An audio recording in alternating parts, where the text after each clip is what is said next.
Hi, Karen. Welcome to my YouTube channel. Thank you so much for joining me.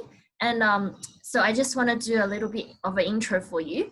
Mhm. Karen wears several hats. She is a psychologist, specialist in leadership and people development, business advisor, international motivational speaker, executive coach, and passionate about women. So welcome to my channel. Thank you for joining me, Karen. Thank you, Louise, and I'm really happy to be here. So thank you for giving me the opportunity to talk with you today. Thank you, Karen. So let's start off with my favorite topic, which is self-worth. So I feel that having good self-worth is the foundation of a successful life. What are your thoughts on self-worth, Karen? Well, I think self-worth is absolutely critical to anybody. It's self-worth is really the value that we place on ourselves. And what do people often say to me, so what does that mean? Or how do you increase your self-worth? Is that going to be one of your questions, which I'll answer later? Yes, yes, it will be. Self-worth is absolutely critical to confidence.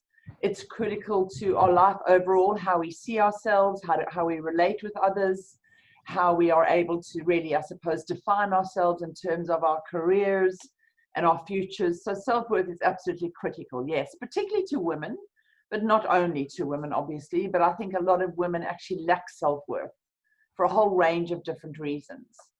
Yes, yes. And I definitely agree. And that is one of my questions. What is the best way to develop self-worth in your opinion? And can you give us an example or tell us a story? Yes, I mean, I think it's a really important question because, as I said, self-worth is basically the value we give ourselves. Do we see ourselves as important? Do we see ourselves as kind of mediocre? Do we, think that we don't really match up with other people? And it's really interesting because there's actually four aspects of self-worth. And this is quite a lot of research that's been done over the years. And really self-worth, particularly in younger years, which is where we really learn our self-worth, is very often in how we compare ourselves to other people. Now, you might say, well, is it really relevant because they're not us? And I would agree, they're not us. But this is how we build our self-worth. So the first one is ability, the way that we see we can do things and the way that we see that we can achieve things in comparison to other people. So it's silly little things like, what's an example, right? So I'm in a running race. Will I come first or do I come last? So the general idea, Louise, is that the more we see that we can achieve things and be good at things, generally we start to feel better about ourselves. Obviously not always the case because it's quite complex, but generally that's how it works. And then we move into the area of effort. How much effort do we put into things? Do we see that we put more effort into things than other people put into things? And also with that effort, do we get the outcomes that we want? And that also comes into then, which would be the third thing, which is all about performance. So how good, even at school, how good am I at maths? Do I get an F for fail or do I get A for being the top of the class? And the interesting thing about that is that we always then generally tend to compare ourselves to somebody else. And you might think, well, why? But the fact is that when we're children, when we're in schools, when we're in high school, particularly around the teenage years, the body image, and of course that's almost now really complicated by social media because people constantly compare themselves with each other. I mean, I was having a chat with my daughter as an example, who's 29 and really beautiful to look at.